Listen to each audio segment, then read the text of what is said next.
잠시 후 여러분은 절대왕정부터 제국주의까지 유럽 근대 역사에 대해 모두 알 수 있습니다. 자, 그럼 로빈의 기록을 시작합니다.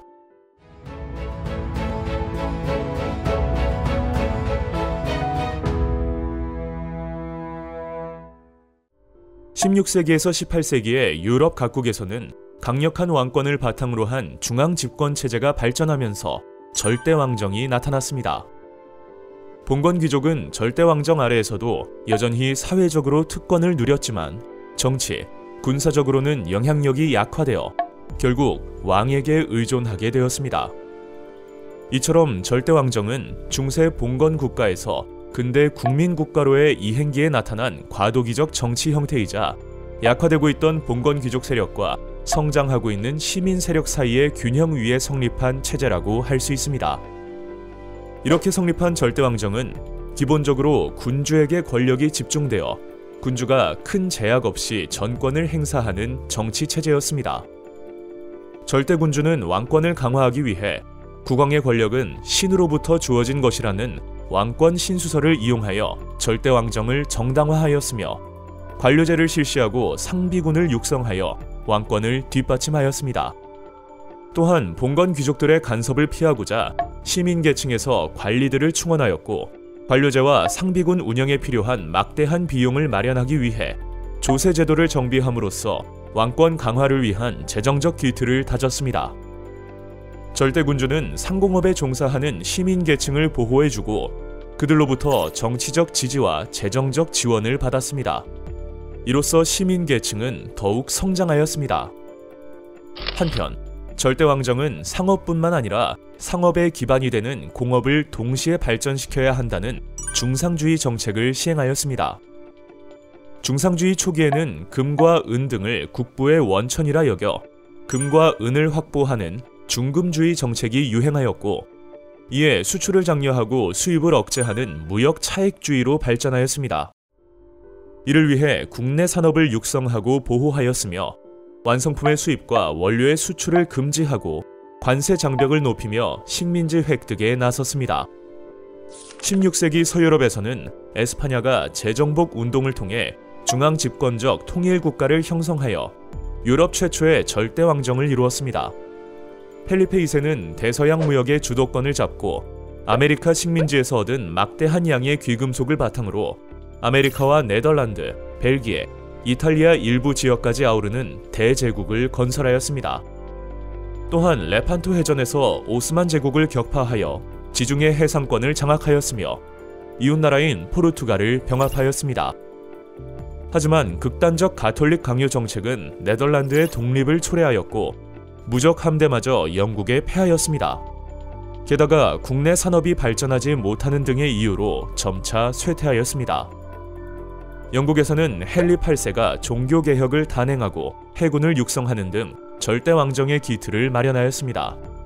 이후 엘리자베스 1세 시대를 전후하여 왕권이 크게 강화되어 절대왕정의 전성기를 맞이하였습니다. 엘리자베스 1세는 에스파냐의 무적 함대를 격파하고 동인도 회사를 설립하여 아시아로 진출하였습니다. 또한 16세기에 모직물 산업이 발달하여 양모의 수요가 늘자 농경지를 목장으로 바꾸는 1차 인클로저 운동이 일어났습니다. 이로 인해 농민의 실업, 농가의 황폐 등 많은 영세농들이 일자리를 잃고 도시로 오자 빈민구제에 나서기도 하였습니다. 동인도 회사는 아시아 무역과 인도 지배를 주도한 회사로 본국으로부터 무역뿐만 아니라 군대를 보유하고 조약을 체결하는 권한까지 부여받았습니다. 영국, 네덜란드, 프랑스 등이 동인도 회사를 차렸는데 특히 네덜란드 동인도 회사는 포르투갈의 무역 거점을 빼앗아 아시아 무역에서 우월한 지위를 확립함으로써 당시 세계 최대의 무역 회사로 성장하였습니다. 프랑스의 절대왕정은 종교 분쟁을 수습한 앙리 4세 때의 기초가 마련되었으며 루이 14세 때의 전성기를 이루었습니다. 루이 14세는 짐이 곧 국가라며 왕권 신수설을 철저히 신봉하였고 태양왕을 자처하며 절대 권력을 과시하였습니다. 그는 베르사유 궁전을 지어 왕실의 권위를 과시하고 화려한 궁정 문화를 선보였으며 콜베르를 등용하여 중상주의 정책을 펼쳤습니다. 모든 공업을 심지어 사치품 공업도 다시 살리거나 새로 세워야 합니다. 관세와 관련해서는 보호무역 제도를 확립해야 합니다. 생산자와 상인을 수공업 길드에 편입시켜야 합니다. 백성에게 해를 끼치는 국가 재정 적자를 줄여야 합니다. 국산품의 해상 운송을 프랑스가 다시 맡도록 해야 합니다. 식민지를 발전시켜 무역에서 프랑스에 종속시켜야 합니다. 이와 같이 콜베르의 의견서를 보면 상업과 공업을 중시한 중상주의의 내용을 살펴볼 수 있습니다.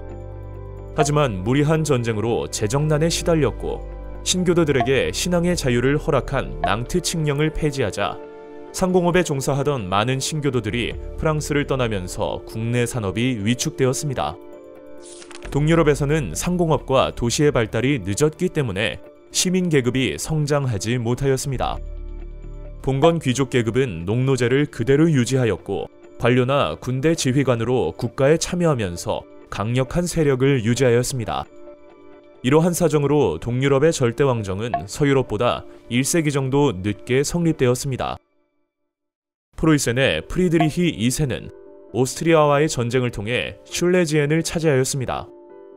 또한 계몽 사상에 심취하여 국가 제1의 공복을 자처하였으며 산업을 장려하고 종교적 관용 정책을 펼쳤습니다. 군주의 가장 중요한 책임은 정의를 실현하는 것이다. 군주가 지배하는 인민에게 무엇보다 중요한 것이 정의이므로 군주는 자신의 그 어떤 이익보다 정의에 최우선을 두어야 한다. 적나라한 사리사욕과 세력 확장의 추구, 야심 추구와 폭정을 권장하는 마키아벨리는 대체 무엇이란 말인가? 군주는 결코 자기가 지배하고 있는 인민의 절대적인 주인이 아니라 국가 제1의 공복에 지나지 않는다. 이와 같이 프리드리히 2세가 저술한 반마키아벨리론을 살펴보면 군주가 가져야 하는 덕목에 대한 그의 생각을 읽을 수 있습니다. 유럽의 절대 군주들은 예술의 힘을 빌려 군주권과 국가를 일치시키고 국가의 정체성을 확립하려 하였습니다. 군주를 고대의 신이나 영웅 등으로 묘사한 초상화가 유행하였고 웅장하게 지은 궁전에서는 당대의 네로라 하는 예술가와 사상가를 초대한 연회가 빈번히 열렸습니다. 이에 궁전이 문화의 중심지가 되었는데 프랑스의 베르사유 궁전과 독일의 상수시 궁전이 대표적입니다. 프랑스의 베르사유 궁전은 루이 13세 때 사냥용으로 지은 별장을 루이 14세 때 증축한 것으로 마치 신이 머무는 곳처럼 장엄하게 조성되었습니다. 특히 거울의 방은 공간감과 장식성이 강조되었으며 화려하고 웅장한 느낌을 주는 17세기 바로크 건축의 걸작으로 손꼽힙니다. 독일의 상수시 궁전은 프리드리히 2세가 베르사유 궁전을 모방하여 세운 궁입니다. 상수시는 프랑스어로 근심이 없다라는 뜻으로 섬세하고 우아한 18세기 로코코 양식을 대표하는 건축물입니다. 프리드리히 2세는 이곳에서 볼테르를 비롯한 계몽 사상가와 대화하며 계몽 사상의 영향을 받았습니다. 한편 오스트리아의 요제프 2세는 계몽 전제군주를 자처하며 내정개혁을 시도하였으나 보수적인 귀족의 반발로 큰 성과를 거두지 못하였습니다. 러시아는 17세기 말 퓨트르 대제 시기에 후진성을 극복하고 강대국으로 성장하였습니다. 퓨트르 대제는 직접 네덜란드와 영국 등 서유럽의 여러 나라를 돌아보고 그들의 선진 문화와 제도를 적극적으로 받아들여 내정 개혁과 군비 확장을 추진하였습니다. 그는 시베리아 경영에도 힘써 청과 네르친스크 조약을 맺고 국경선을 확정하였습니다. 또한 스웨덴을 공략하여 발트해로 진출하는 데 성공하였고 서유럽 문물 수용이 쉬운 곳에 위치한 상트페테르부르크를 수도로 삼았습니다. 18세기 말 예카테리나 2세는 계몽 전제군주를 자처하며 내정을 개혁하는 한편 프로이센 및 오스트리아와 함께 폴란드를 분할 점령하여 영토를 확장하였습니다. 그러나 동유럽의 절대 왕정에서는 봉건 귀족이 여전히 강력한 세력을 유지하고 있었고 계몽 사상의 영향을 받은 군주가 귀족을 관료와 군대 지휘관으로 등용하는 등 그들의 특권을 보장해 주었습니다. 이에 따라 영주권이 강화되었고 농노제 역시 그대로 유지되거나 오히려 강화되었습니다. 따라서 동유럽은 서유럽보다 산업화나 근대 시민사회로의 발전이 늦어졌습니다. 16, 17세기 유럽의 과학은 빠른 속도로 발전하였습니다. 중세 말까지 축적된 과학적 지식과 르네상스 시기 새롭게 조명된 고대 그리스 학문, 그리고 이슬람을 비롯한 동방의 기술을 수용한 결과였습니다.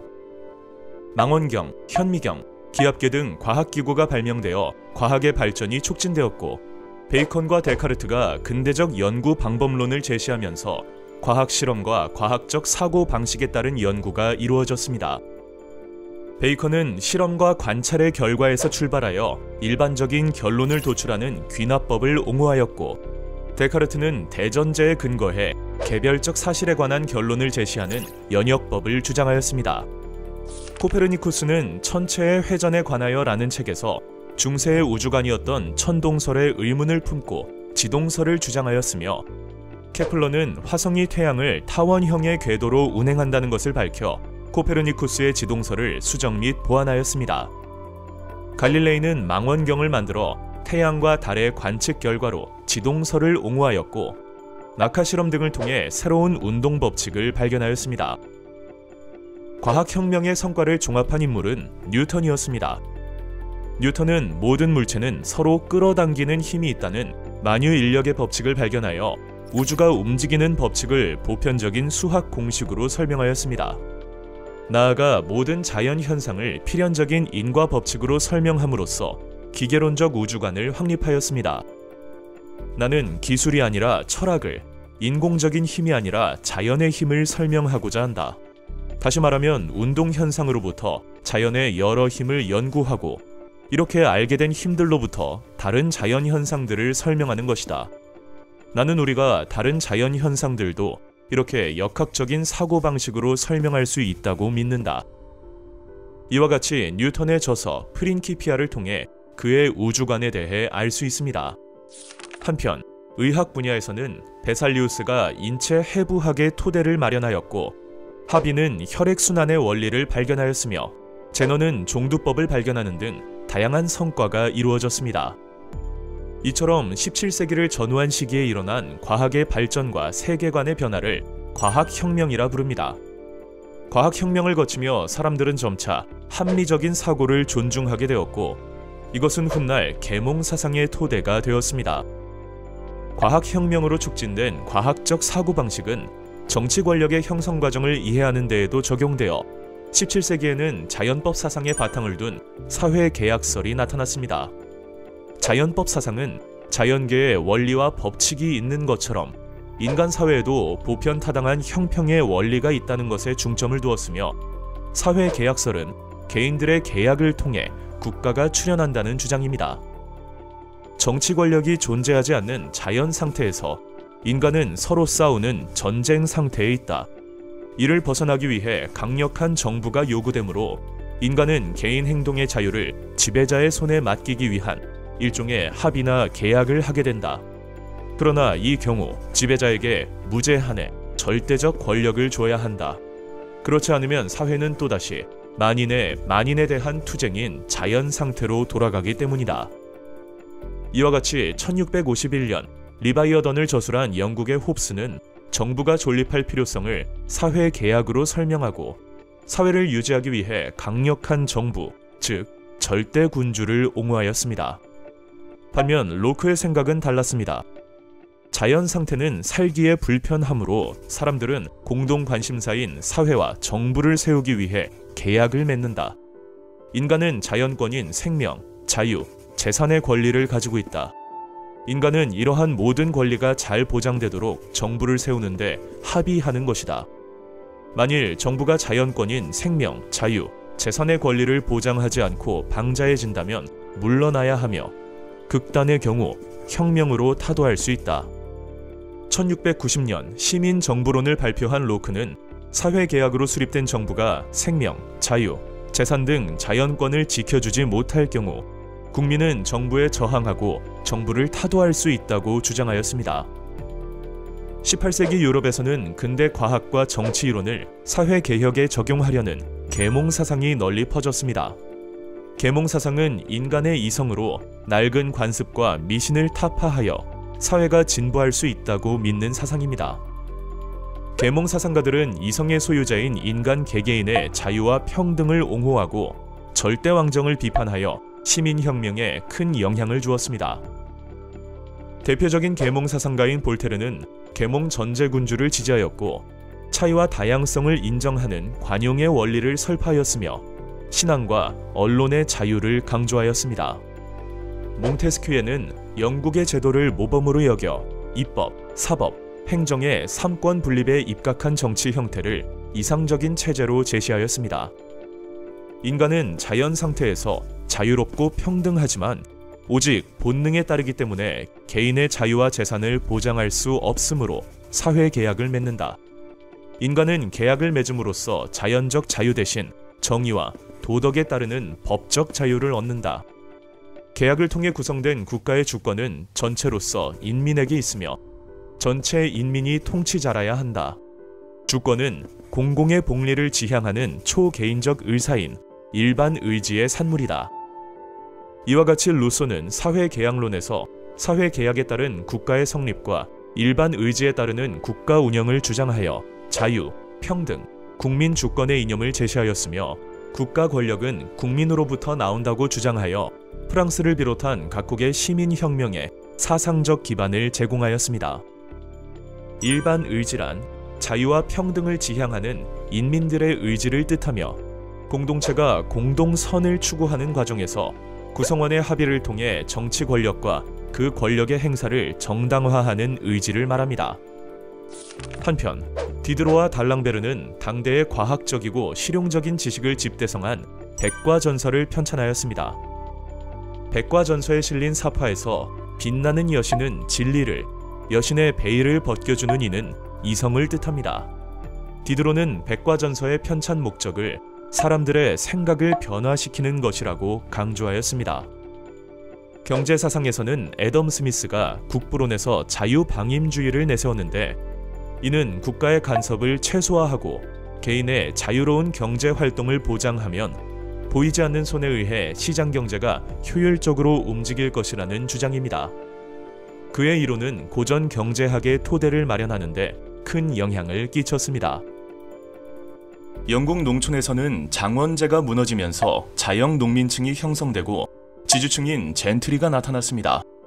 젠트리는 중세 말부터 형성된 지주층을 가리키는 말인데 이들은 인클로저 운동을 주도하면서 부를 쌓아 농촌의 행정을 책임지는 등 사회 지도층이 되어갔습니다. 16세기에 모직물 산업이 발달하자 곡물 생산보다 유리한 양모 생산을 위하여 농경지를 방목지로 만드는 현상이 퍼진 것을 1차 인클로저 운동이라 하고 18세기에 도시의 인구 증가로 곡물 가격이 오르자 지주들이 대농장을 확대한 것을 2차 인클로저 운동이라 합니다. 16, 17세기 영국에서는 지주층인 젠트리와 도시의 시민 계급이 성장하였고 이들 가운데 청교도들은 의회에서 강력한 세력을 이루었습니다. 이들은 의회에서 왕실의 부패를 비판하고 의회 중심의 입헌주의 전통을 지키려 하였습니다. 이런 상황에서 엘리자베스 1세가 죽고 제임스 1세가 즉위하면서 스튜어트 왕조가 시작되었습니다. 그는 왕권 신수설과 국교회를 고수하는 등 의회를 무시하고 전제 정치를 펼쳤습니다. 그의 아들 찰스 1세 역시 의회에 동의 없는 과세, 청교도 박해 등의 문제로 인해 의회와의 갈등이 커졌습니다. 이에 의회는 1628년 의회에 동의 없는 과세 금지, 이유에 명시 없는 체포나 구속 금지 등의 내용을 담은 권리 청원을 왕에게 제출하여 승인을 받았습니다. 대외 전쟁 비용이 필요하였던 찰스 1세는 이에 동의하였지만 곧 의회를 해산하고 한동안 소집하지 않았습니다. 이후 찰스 1세는 1640년 스코틀랜드와의 전쟁 비용을 마련하기 위해 의회를 소집하였습니다. 새로 소집된 의회는 왕의 실정을 비판하고 과세 요구를 거부하였지만 왕은 의회를 무력으로 탄압하였고 의회도 무력으로 맞서 1642년 왕당파와 의회파 사이의 갈등은 곧 내전으로 이어졌습니다. 이 전쟁에서 청교도인 크로멜이 주도하는 의회파는 왕당파를 격파하고 찰스 1세를 처형한 뒤 1649년 공화정을 수립하였습니다. 이 사건을 가리켜 청교도 혁명이라 부릅니다.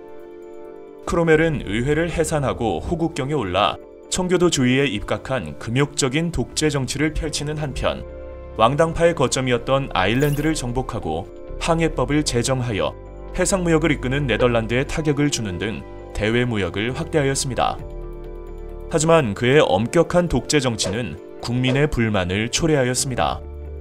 항해법은 영국과 영국 식민지로 들여오는 수입품은 영국과 그 식민지 및 수출국의 선박을 이용하여 수송하도록 한 규정을 말하는데, 당시 중개무역으로 많은 이익을 얻고 있던 네덜란드의 반발을 샀습니다.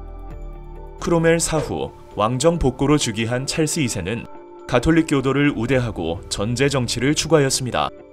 이에 의회는 영국의 관리와 의원은 영국 국교도만이 할 수 있다고 규정한 법률인 심사법과 국왕에 의한 불법적인 체포 및 구속을 금지하는 인신보호법을 제정하여 맞섰습니다.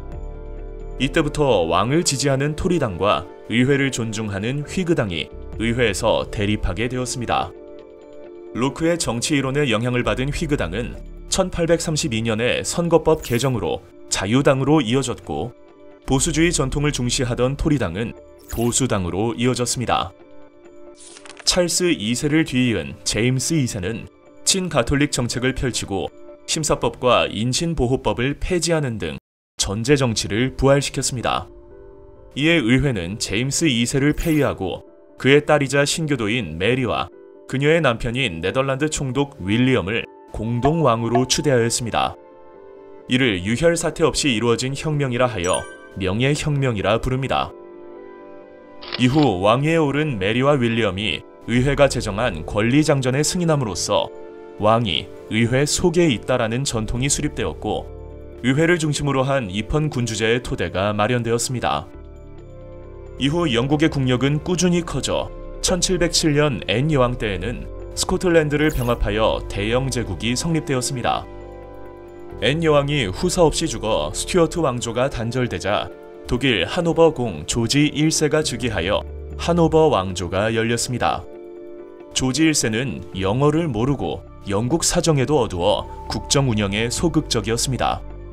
이에 의회의 다수를 차지한 정당이 내각을 구성하여 정치하는 내각 책임제가 시작되었고, 왕은 군림 하나 통치하지 않는다라는 의회 중심의 입헌 군주제가 영국의 전통이 되었습니다. 17세기부터 영국인들은 종교적 자유와 경제적인 기회를 찾아 북아메리카로 이주하여 동부 해안에 13개에 달하는 식민지를 건설하였습니다. 식민지인은 본국의 특별한 간섭 없이 독자적인 의회를 구성하였으며 광범위한 자치를 누렸습니다. 당시 유럽의 오스트리아는 왕위 계승 전쟁 때 빼앗긴 슐레지엔 지방을 되찾기 위해 프로이센과 7년 전쟁을 벌였습니다.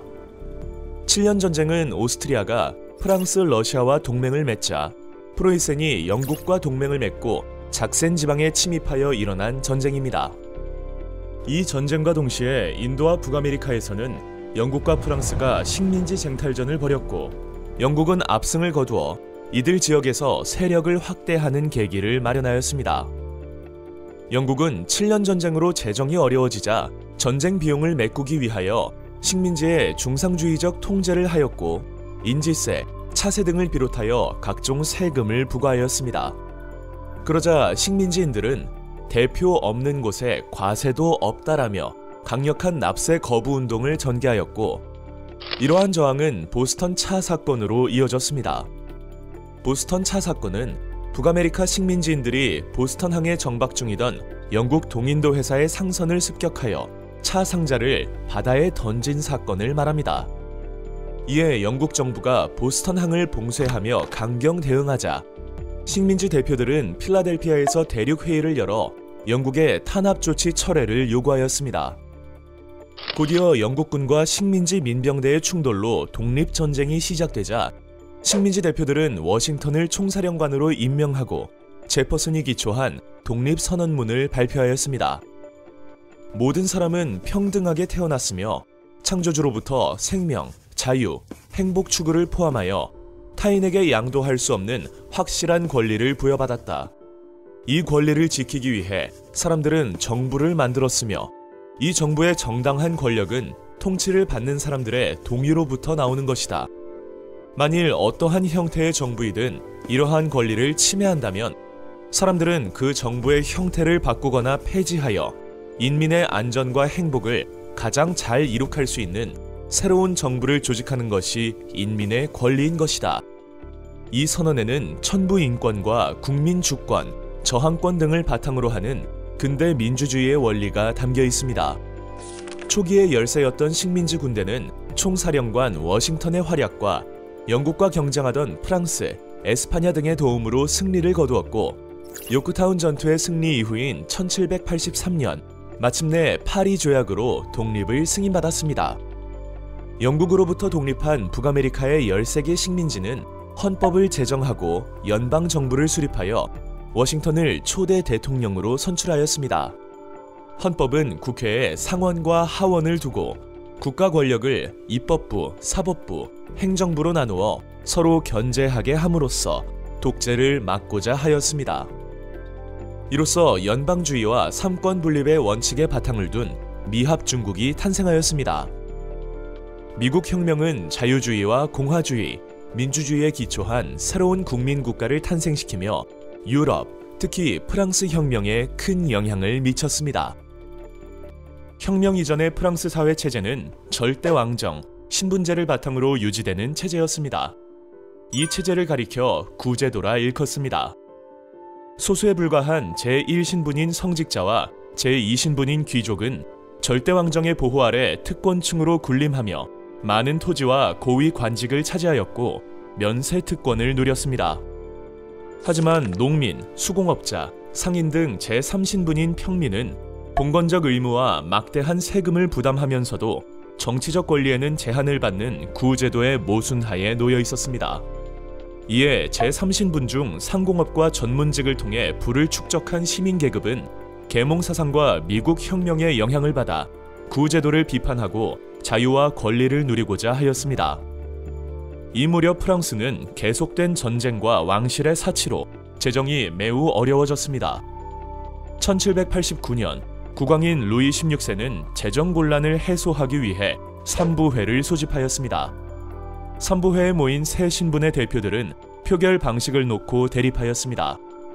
제1신분과 제2신분은 기존의 신분별 표결을 고집하였지만 제3신분은 전체 회의에 근거한 머릿수 표결과 자신들의 대표 수 증가를 요구하였습니다. 이것이 받아들여지지 않자 제3신분 대표는 독자적으로 국민의회를 구성하고 헌법이 제정되기 전에는 해산하지 않겠다고 결의하는 테니스 코트의 서약을 선언하여 단결을 공고히 하였습니다. 그럼에도 루이 16세가 국민의회를 탄압하자 1789년 파리 시민들은 절대왕정의 상징인 바스티유 감옥을 습격하였습니다. 혁명의 불길은 전국으로 퍼져 농민들은 영주의 성을 습격하였고 장원 문서를 불태웠습니다. 국민의회는 민심을 달래기 위해 봉건제 폐지를 선언하고 자유와 평등, 국민주권, 재산권 보호 등 혁명의 기본 이념을 담은 인간과 시민의 권리 선언, 즉 인권 선언을 발표하여 혁명의 기본 원칙을 제시하였습니다.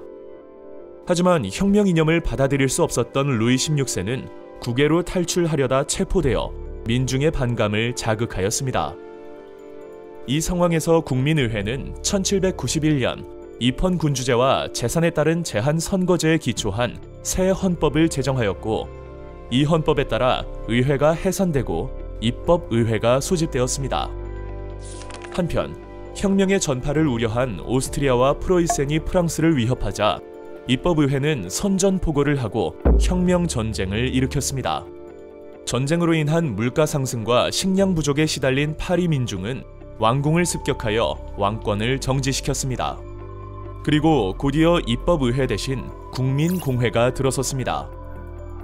국민공회는 공화정을 선포하고 급진파인 자코벤파의 주도로 루이 16세를 처형하였고 이에 놀란 영국, 오스트리아 등은 동맹을 맺고 프랑스를 공격하였습니다.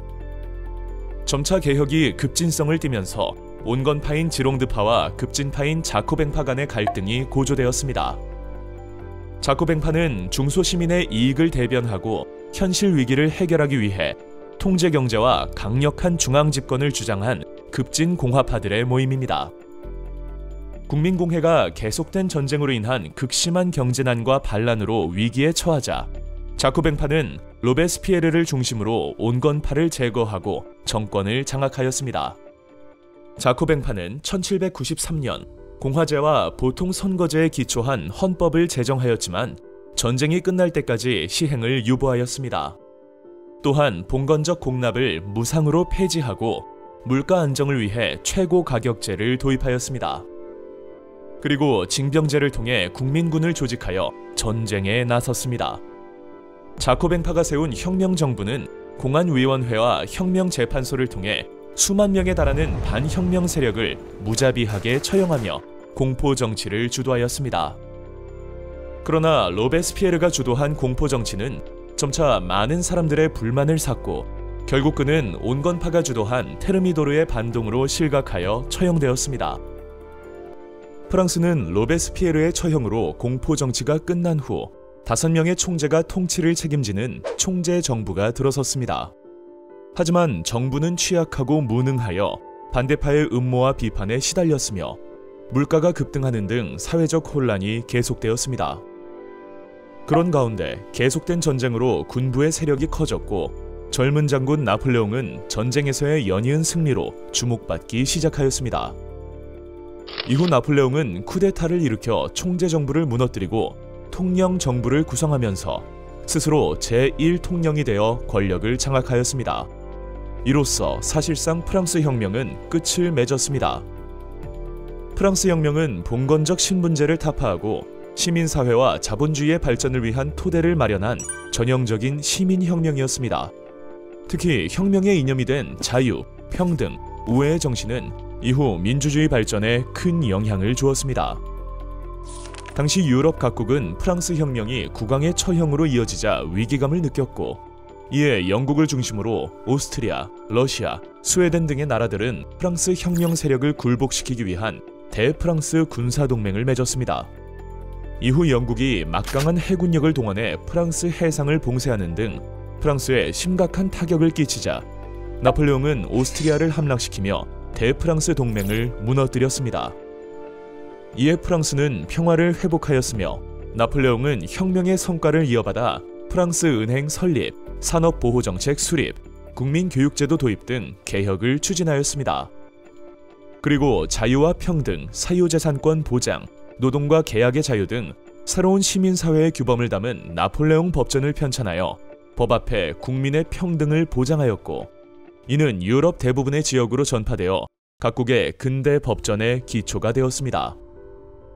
그 후 나폴레옹은 국민투표에서 압도적인 지지를 얻어 황제에 즉위하였습니다. 황제가 된 나폴레옹은 프랑스의 팽창을 견제하려는 유럽 주변국들을 정복하고자 하였습니다. 나폴레옹은 다시 결성된 대프랑스 동맹과 전쟁하여 오스트리아와 프로이센, 러시아를 격파하고 신성 로마 제국을 해체하였습니다. 트라팔가르 해전에서 영국에게 패한 나폴레옹은 영국을 굴복시키기 위해 영국과 유럽 대륙의 교역을 금지한 대륙 봉쇄령을 내렸지만 큰 효과를 보지 못하였고 이를 어긴 러시아를 응징하기 위한 모스크바 원정 역시 추위와 굶주림으로 인해 실패로 끝나고 말았습니다. 그 후 대프랑스 동맹은 반격에 나서 프랑스 군대에 승리하였고 결국 나폴레옹은 유럽 연합군에 패배하여 엘바 섬에 유배되었습니다. 나폴레옹은 이듬해인 1815년 3월 다시 파리로 돌아가 황제에 즉위하였으나 워털루 전투에서도 패배하여 세인트 헬레나 섬으로 유배됨으로써 완전히 몰락하고 말았습니다. 나폴레옹이 유럽 각국에 끼친 영향은 매우 컸습니다. 혁명 뒤 집권한 나폴레옹은 프랑스 혁명의 업적을 유지, 계승하는 데 이바지하였을 뿐만 아니라 전쟁 과정을 통하여 전 유럽에 프랑스 혁명의 이념인 자유주의를 확산시켰습니다. 한편 나폴레옹에게 정복당한 독일과 이탈리아 등지에서는 프랑스의 지배에 대항하면서 민족의 단결을 주장하는 민족주의가 발전하기 시작하였습니다. 나폴레옹이 몰락한 후 유럽 각국의 군주들은 오스트리아의 재상 메테르니히의 주도로 빈에 모여 전후 처리와 새로운 유럽의 질서에 대한 회의를 열었습니다. 빈 회의에서는 정통성의 원칙에 따라 유럽 각국의 영토와 지배권을 프랑스 혁명 이전으로 되돌리고자 합의하였는데, 이는 프랑스 혁명의 이념 확산으로 인해 각국 군주의 지배권이 흔들릴 것을 우려하였기 때문이었습니다. 그 결과 자유주의와 민족주의 운동을 탄압하면서 보수적인 구제도와 질서를 지키려는 빈 체제가 성립하였습니다. 빈 체제에서 러시아와 오스트리아, 프로이센은 신성 동맹을 결성하였고, 영국은 자신들의 전통 외교 정책을 고수하며 참가를 거부하였지만, 이후 영국이 합세하여 사국 동맹이 체결되었습니다. 프랑스 전쟁을 이끌었던 이들 네 나라는 빈 체제를 유지하기 위하여 무력을 사용하고자 하였고, 유럽 각국의 자유주의와 민족주의 운동을 탄압하였습니다. 빈 체제의 보수적 경향에도 불구하고 자유주의와 민족주의의 열기는 식을 줄을 몰랐습니다. 독일에서는 학생들이 결성한 부르셴샤프트가, 이탈리아에서는 비밀 결사로 조직된 카르보나리단이 자유주의와 민족주의 운동을 주도하였습니다.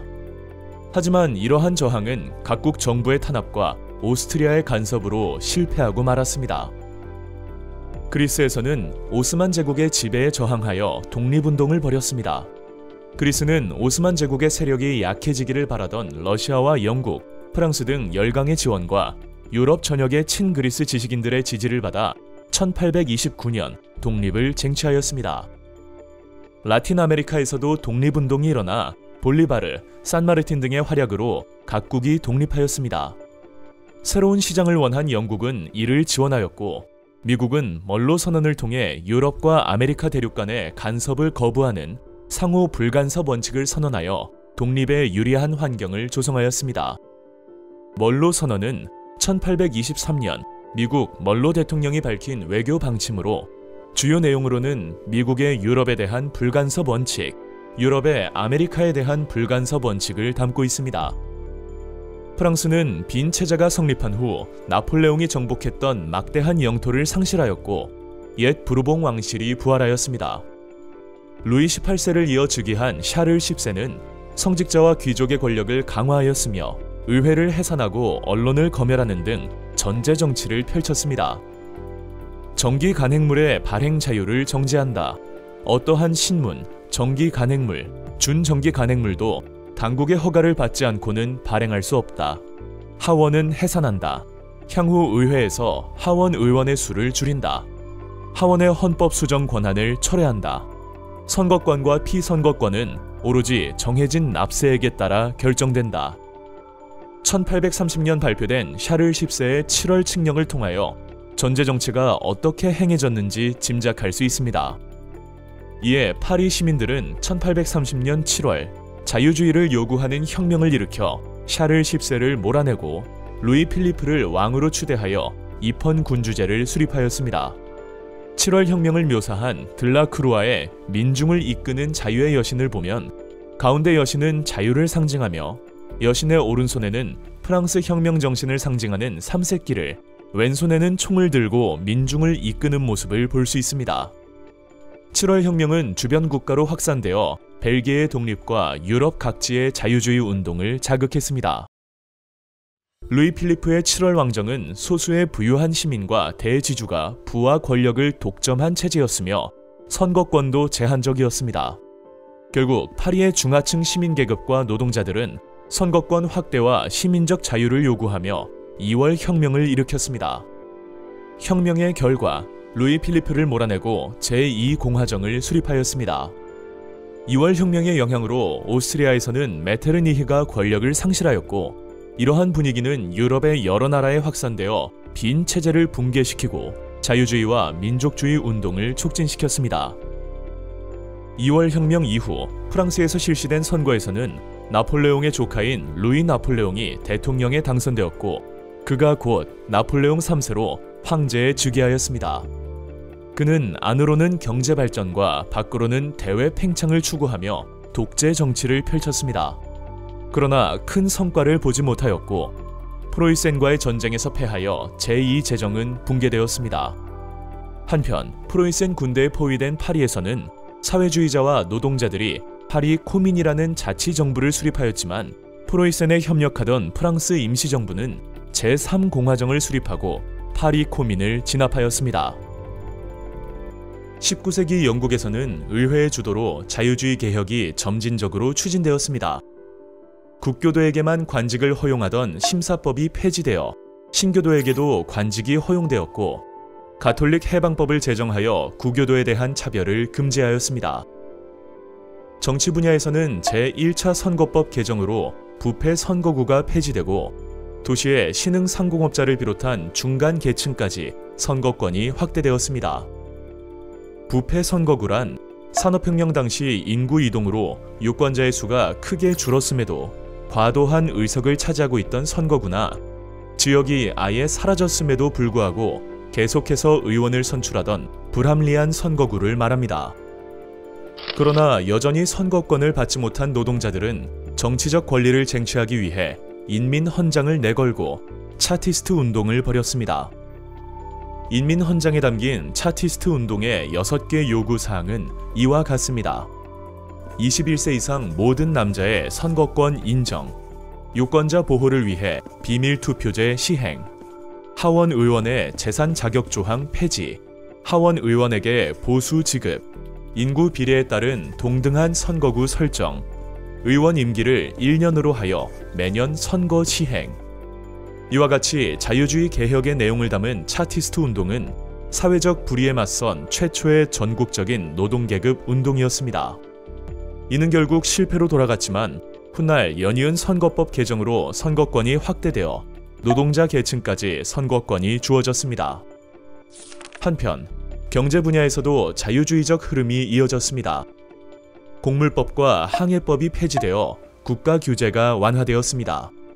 수입 곡물의 양을 제한하거나 관세를 부과하여 국내의 지주를 보호하던 곡물법의 폐지는 산업 노동자에게 큰 도움이 되었고, 영국과 영국 식민지의 상품은 영국의 선박으로만 운송하게 하여 자유무역을 속박해왔던 항해법 역시 폐지되어 영국이 자유무역 체제를 확립하는 데 기초가 되었습니다. 이로써 영국은 자유주의적 경제체제를 수립하고 산업화의 성과를 바탕으로 세계 강대국으로 부상할 수 있었습니다. 19세기 러시아는 넓은 영토와 막강한 군사력을 보유한 강대국이었습니다. 하지만 차르라는 황제가 권력을 독점하였고 대부분의 국민은 농노의 신분에 속박되어 있었습니다. 이 시기 러시아에서는 서유럽 자유주의 사상에 영향을 받은 젊은 장교들이 입헌 군주제를 지향하며 데카브리스트의 봉기를 일으켰지만 실패하였고, 대외적으로는 흑해 쪽으로 남하 정책을 추진하여 오스만 제국과 크림 전쟁을 일으켰지만 패하였습니다. 이러한 위기 상황에서 개혁의 필요성을 느낀 알렉산드르 2세는 농노 해방령을 선포하고 지방의회를 창설하는 등 내정개혁을 단행하였습니다. 농노는 적절한 시기에 자유로운 농민으로서의 모든 권리를 갖는다. 지주가 허락한다면 영구 사용권이 주어진 경지나 그 밖에 쓸모있는 땅도 개인 소유로 할 수 있다. 농노는 토지를 지주로부터 되사는 방법으로 지주에 대한 의무에서 벗어나 진정 자유로운 농민의 신분이 된다. 농노가 지주로부터 토지를 사들이는 가격은 지대의 15에서 20배로 그 대금의 80%는 정부가 대신 지급하고 농민은 이자를 붙여 49년간 나누어 갚도록 한다. 하지만 농노 해방은 농민들에게 실질적인 혜택을 주지 못하였고 차르의 전제 정치도 굳건히 유지되었습니다. 그러자 러시아의 나로드 니키라 불린 지식인들은 차르의 전제 정치에 맞서 혁명운동을 벌였습니다.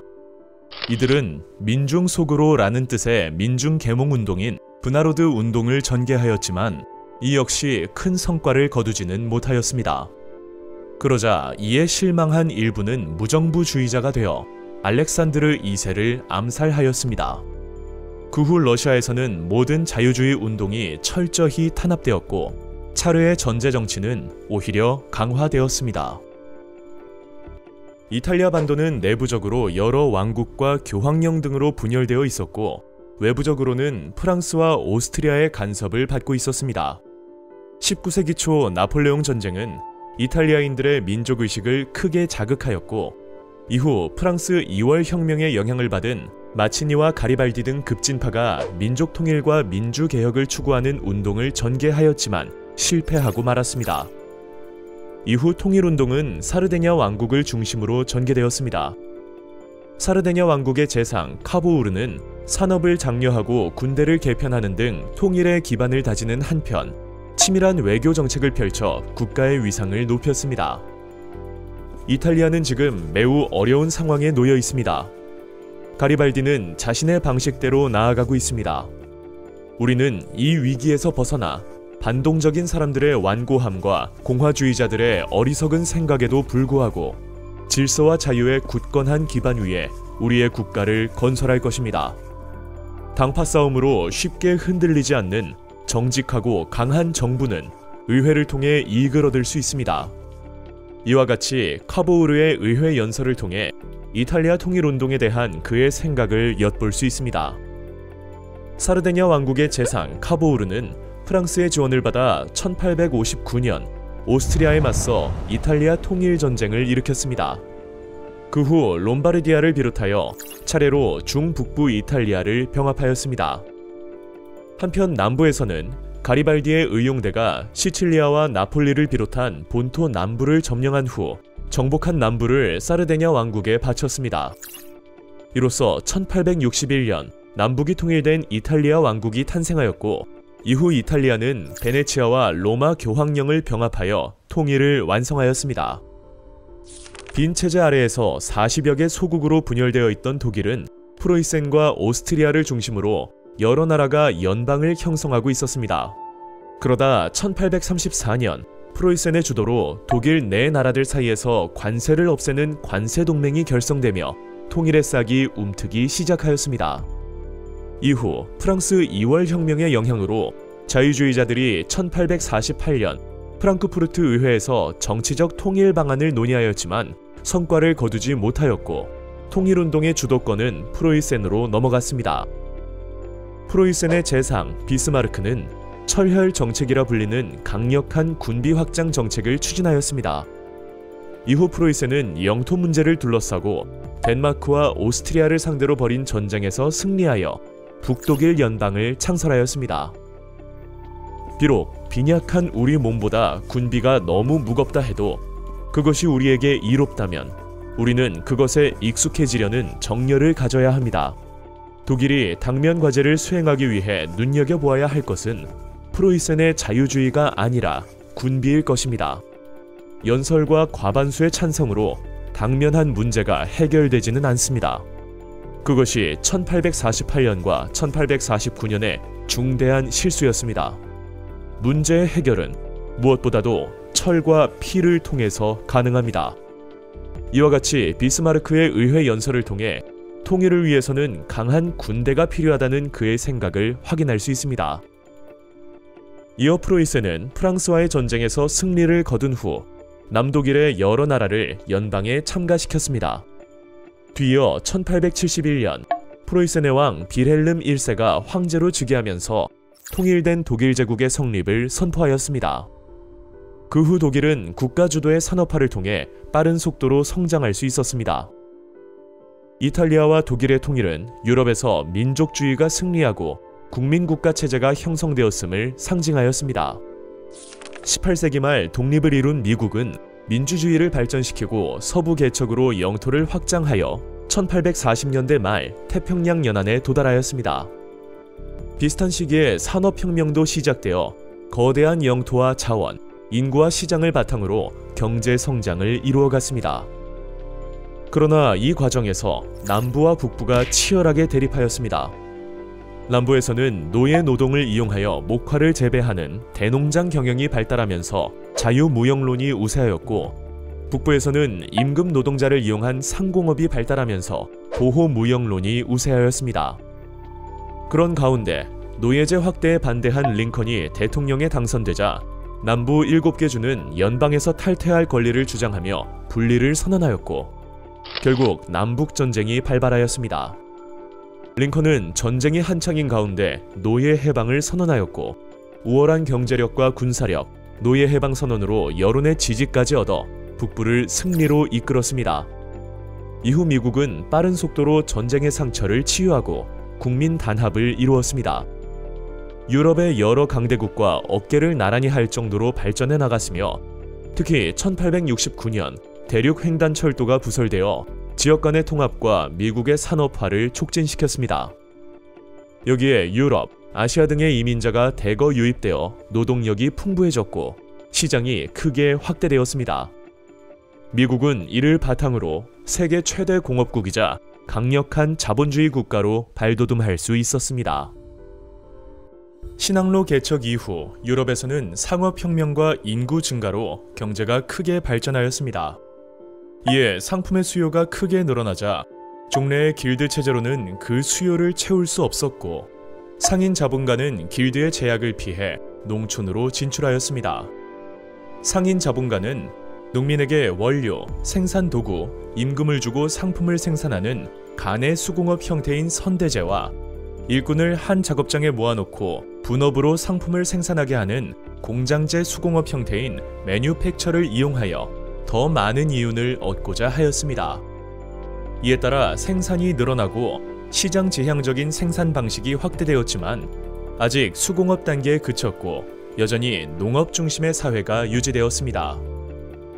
산업혁명은 기계가 발명되고 기술이 혁신적으로 발전하여 일어난 산업상의 대변혁을 뜻하며 18세기 후반 영국에서 시작되었습니다.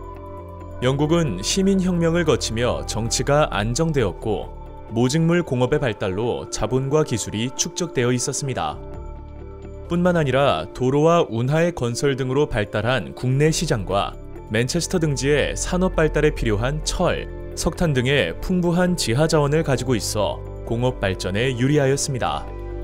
게다가 일찍부터 해외에 식민지를 건설하여 시장을 확보하였을 뿐만 아니라 2차 인클로저 운동으로 토지를 잃은 농민이 도시로 몰려들어 노동력을 제공하였고 경험과 실험을 중시한 과학적 태도가 신기술의 발전을 이끌어 19세기에 이르러서는 세계의 공장으로 발돋움하였습니다.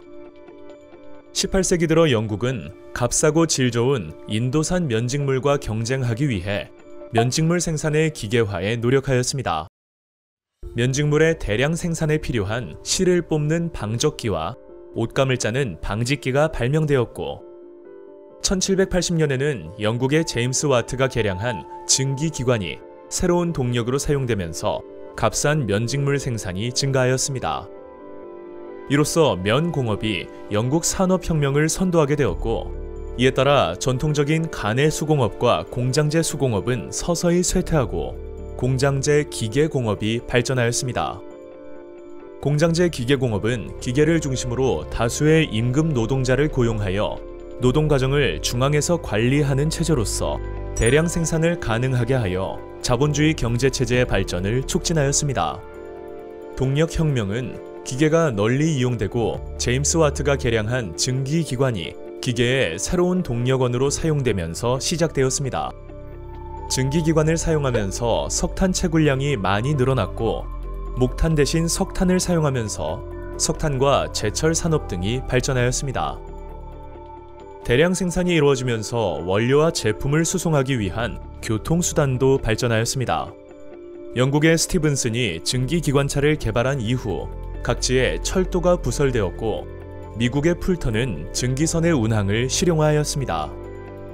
그 밖에 도로와 운하가 각지에 건설되었고 통신에서는 미국의 모스가 유선 전신을, 벨이 전화를, 이탈리아의 마르코니가 무선 전신을 발명하였습니다. 이러한 교통과 통신의 혁명으로 시장이 확대되고 세계 교역량이 크게 늘어 산업 발달이 촉진되었습니다. 18세기 후반에는 영국의 몇몇 지역과 일부 산업 부문만 산업화하였으나 19세기에 들어서면서 유럽의 일부 지역에서도 산업화가 시작되었습니다. 19세기 전반에는 벨기에가 광업과 제철업을 중심으로 산업화를 선도하였고 프랑스에서는 섬유공업을, 독일은 제철공업을 중심으로 산업화가 전개되었습니다. 전반적으로 유럽의 산업화는 각국의 상황에 따라 점진적으로 이루어졌으며 이에 유럽의 생산 수준은 인도나 중국을 능가하게 되었습니다. 19세기 후반부터 독일과 미국이 강력한 공업국으로 등장하였습니다. 통일을 이룬 독일은 정부가 주도하여 중화학 공업 분야에서 급속한 산업화를 이루었습니다. 정부는 기업에 산업 보조금을 지급하고 기술자 양성을 지원하였고 보호무역을 시행하는 등 산업화를 이끌었습니다. 미국은 남북전쟁 이후 풍부한 자원과 시장, 노동력을 바탕으로 중화공업 분야에서 산업화를 빠르게 전개하였습니다. 특히 대규모 투자가 이루어지고 전문 경영인이 기업을 경영하면서 경쟁력 있는 자본주의 경제 체제가 발전하게 되었습니다. 산업혁명은 기존의 농업사회를 산업사회의 모습으로 변화시켰습니다. 산업화를 통해 공장제 기계공업과 자본주의 경제체제가 확립됨에 따라 생산력이 비약적으로 증가하였고, 이에 새롭고 다양한 제품들이 대량 생산되어 생활이 풍요롭고 편리해졌습니다. 한편 각국에서는 공장지대를 중심으로 대도시가 형성되었습니다.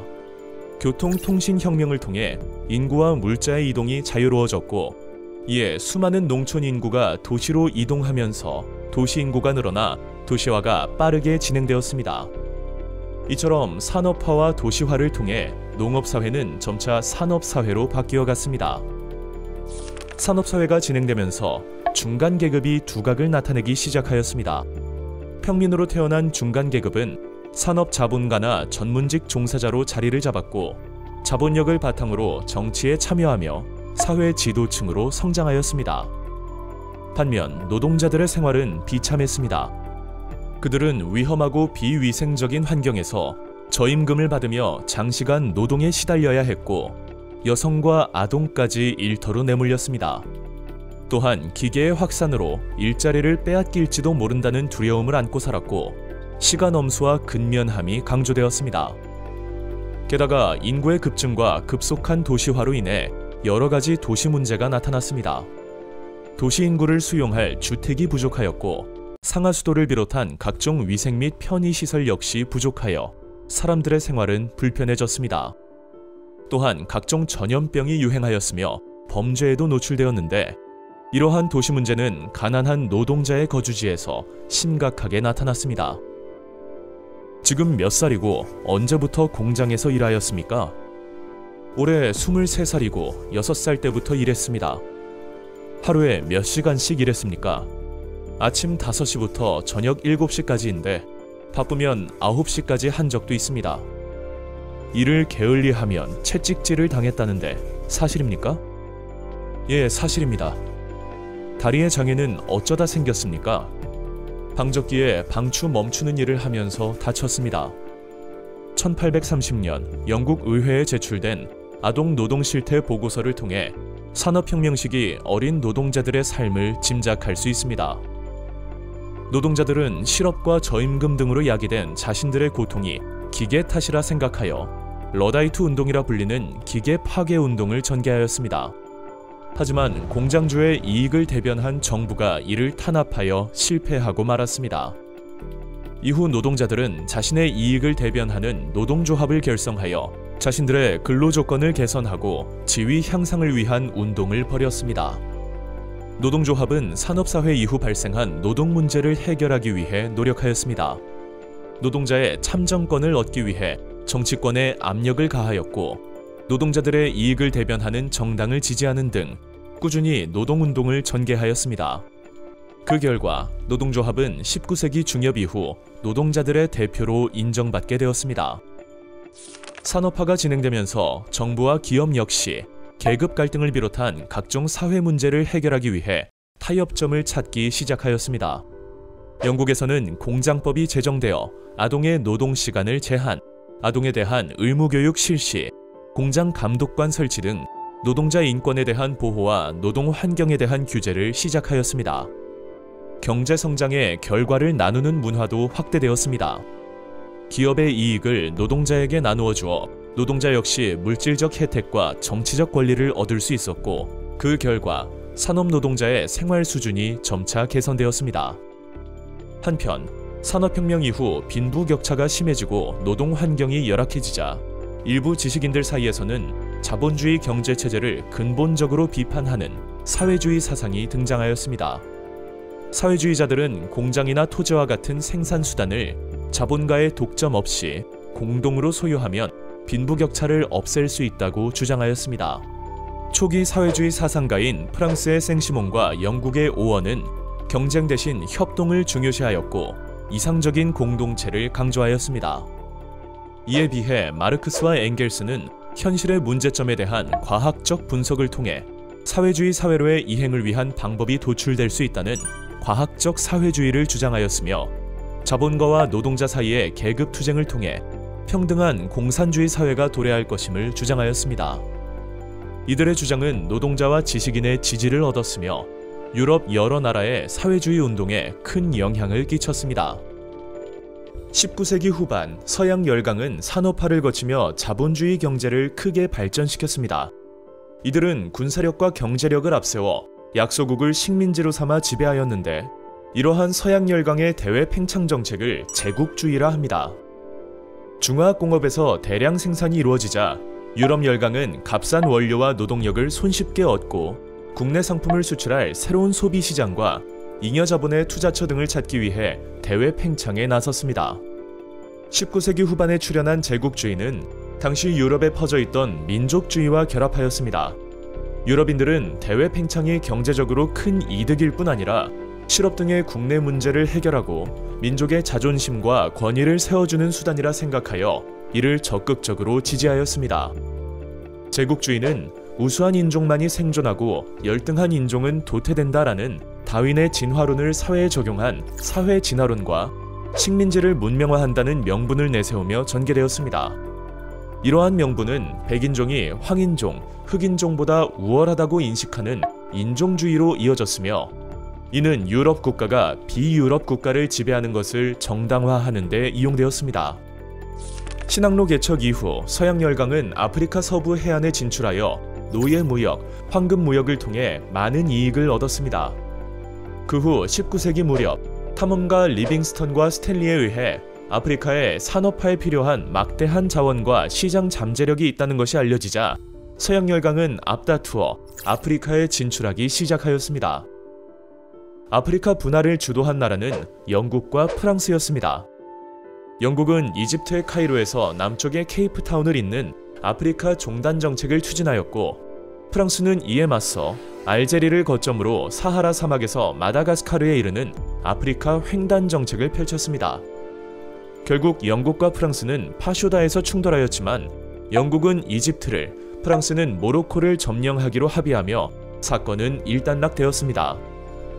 영국과 프랑스에 이어 독일, 벨기에, 이탈리아 역시 아프리카 분할에 뛰어들었고, 그 과정에서 독일과 프랑스는 모로코를 둘러싸고 두 차례 충돌하였습니다. 이처럼 열강들이 앞다투어 아프리카로 진출한 결과 20세기 초에는 에티오피아와 라이베리아를 제외한 아프리카 전 지역이 분할, 점령되고 말았습니다. 영국은 이에 그치지 않고 카이로와 케이프타운, 그리고 인도의 콜카타를 연결하는 3C 정책을 추진하였습니다. 이에 맞서 독일은 베를린, 바그다드, 이스탄불을 잇는 3B 정책을 추진하여 발칸반도와 서아시아로 세력을 확장하려 하였는데, 이는 영국뿐 아니라 남하 정책을 펼치던 러시아를 자극하는 결과를 가져왔습니다. 제국주의 열강의 식민 지배 방식은 서로 달랐습니다. 프랑스는 토착민을 프랑스 시민으로 만드는 동화 정책을 구사하였지만, 영국은 토착민 협력자에게 통치를 위임하는 간접 지배를 선호하였습니다. 하지만 아프리카에 목화나 사탕수수 등의 농장을 경영하고 광산을 개발하며 토착민을 수탈한 것은 마찬가지였습니다. 영국은 17세기 초에 동인도 회사를 앞세워 인도 무역을 주도하였습니다. 18세기 중엽에는 플라시 전투에서 프랑스에게 승리를 거두고 19세기 중엽에는 인도 대부분의 지역을 점령하였으며 싱가포르, 말레이 반도, 미얀마 등지로 세력을 넓혀 나갔습니다. 플라시 전투에서 영국에 패한 프랑스는 베트남과 캄보디아, 라오스 등 인도 차이나 반도로 세력을 확대하였고, 이들을 합쳐 프랑스령 인도 차이나 연방을 조직하였습니다. 한편 네덜란드는 17세기에 동인도 회사를 앞세워 인도네시아에 진출하였습니다. 네덜란드는 포르투갈과 에스파냐로부터 해상권을 쟁취하고 자와섬에서 차, 사탕수수 등을 재배하는 등 막대한 이익을 얻었습니다. 이후 수마트라와 보르네오까지 점령하여 네덜란드령 동인도를 건설하였습니다. 네덜란드에 맞서 영국은 아시아에서 인도를 근거지로 삼아 싱가포르와 미얀마로 진출하였고, 말레이 반도와 보르네오 섬 북부 등을 점령하여 말레이 연방을 수립하였습니다. 러시아와 영국은 서아시아에서 대립하였습니다. 러시아가 이란을 침략한 후 아프가니스탄으로 진출하려 하자 영국은 아프가니스탄을 보호국으로 만들며 러시아의 팽창을 견제하였습니다. 제국주의 열강은 태평양에도 진출하여 여러 섬을 점령하였습니다. 영국은 오스트레일리아와 뉴질랜드를 지배하였고 독일은 비스마르크 제도와 마셜 제도 등을 점령하였습니다. 미국은 에스파냐와의 전쟁에서 승리한 후 필리핀을 식민지로 삼았으며 쿠바를 보호국으로 삼은 후 곧이어 괌과 하와이 등을 차지하여 태평양으로 세력을 확장하였습니다. 과연 이후 유럽의 역사는 어떻게 흘러갈까요? 제1차 세계대전 편에서 아주 자세히 알려드리겠습니다. 로빈의 역사 기록.